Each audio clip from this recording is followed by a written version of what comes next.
भारत पहुंचे पुतिन अपने पिटारे में अपने अजीज दोस्त के लिए क्या कुछ लेकर आए थे, अभी उससे पर्दा उठना बाकी है। लेकिन पुतिन से भारत की सबसे ज्यादा उम्मीदें एक ऐसे महाबली हथियार को लेकर हैं जो अभी तक दुनिया में किसी के पास नहीं है।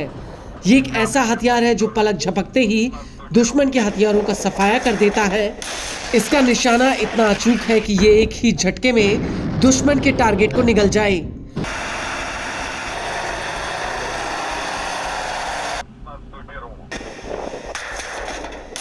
और यही वजह रही कि रूस का सबसे पुराना दोस्त भारत चाहता है कि मॉस्को उसे यह हथियार दे दे।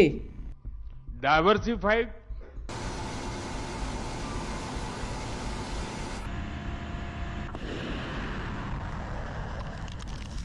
जी हां, हम बात कर रहे हैं रूस के S-500 एयर डिफेंस सिस्टम की, जिसे भारत दोस्ती के तोहफे के रूप में पुतिन से चाहता है। लेकिन भारत और रूस की दोस्ती के बीच S-500 की दीवार आ सकती है। दरअसल मॉस्को ने भारत को संकेत दिया है कि वो S-500 एयर डिफेंस सिस्टम को इतनी जल्दी नहीं दे सकता है। हालांकि भारत लगातार रूस से इस हथियार की मांग कर रहा है।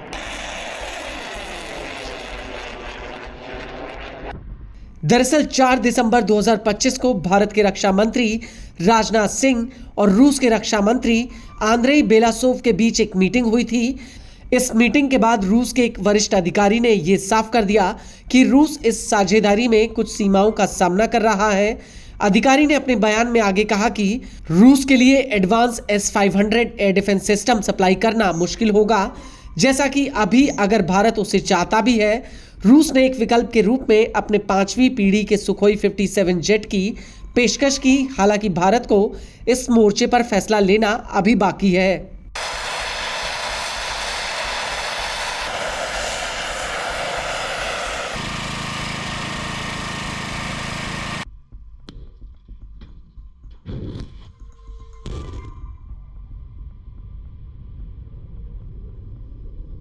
आपको बता दें कि S-500 air defence system S-400 से काफी एडवांस है, जो भारत के पास पहले से ही है। S-500 को रूस की अल्माज एंते ने डिजाइन किया है। ये 500 से 600 किलोमीटर की रेंज में खतरे को चिन्हित कर सकता है और 180 से 200 किलोमीटर की ऊंचाई पर टारगेट पर हमला कर सकता है, जो कि एक तरह से अंतरिक्ष की परत में घुसने के बराबर है।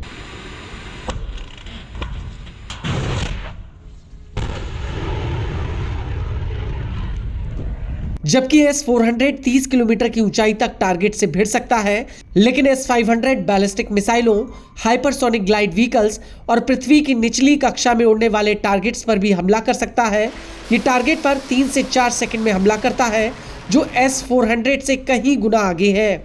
S-500 air defence system 600 kilometre की दूरी से एक बार में 12 बैलिस्टिक और हाइपरसोनिक मिसाइलों को इंटरसेप्ट कर सकता है। इसकी यही ताकत भारत की रक्षा नीति निर्माताओं को काफी लुभा रही है।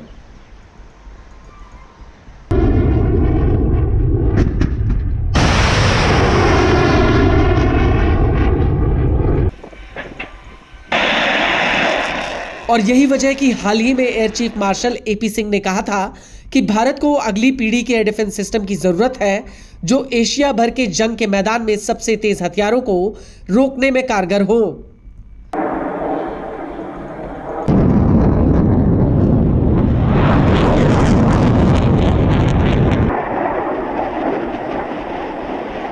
वहीं दूसरी तरफ रूस ने 2021 में सीमित संख्या में S-500 एयर डिफेंस सिस्टम को तैनात किया था और इसका प्रोडक्शन भी धीमा बना हुआ है। रूस इस सिस्टम को अल्माज एनटी के साथ मिलकर बना रहा है, जो भारत में इसके प्रमुख उपकरण निर्माण करती है।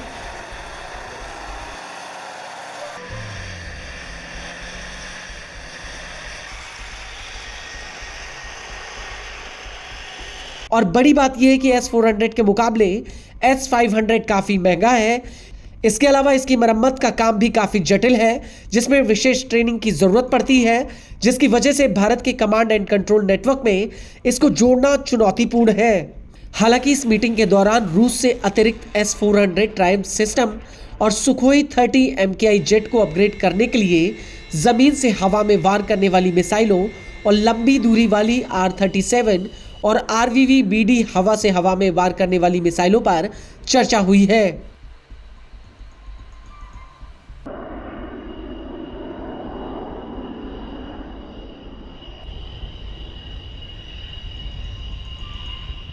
इसके अलावा advance BrahMos cruise missile variant को एक साथ बनाने पर भी चर्चा हुई। साथ ही रूस के साथ शॉर्ट रेंज वाली पंसीर और man portable Verba air defence system की खरीद पर बातचीत हुई।